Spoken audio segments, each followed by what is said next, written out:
नमस्कार, मी सचिन कदम।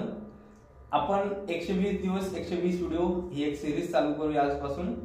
त्यामध्ये आज दिवस पहिला। आता 10वी आणि 12वी हा आयुष्याचा महत्त्वाचा टप्पा आहे, तुम्हाला माहितीच आहे। पण त्या महत्त्वाच्या टप्प्यामध्ये प्रयत्न कधीही सोडायचे नाहीत। आता प्रयत्न करत असताना काय करायचंय की तुम्हाला एक हरिवंशराय बच्चन यांची एक कविता नेहमी लक्षात ठेवायची आणि कणा नावाची एक कविता लक्षात ठेवायची।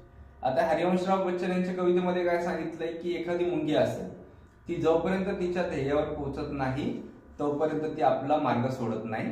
आणि कणामध्ये काय सांगितलंय, कितीही वाईट परिस्थिती आली तरी तो माणूस स्वतःला कमी समजत नाही, स्वतःचे प्रयत्न सोडत नाही, स्वतःचं मनोबल खचू देत नाही।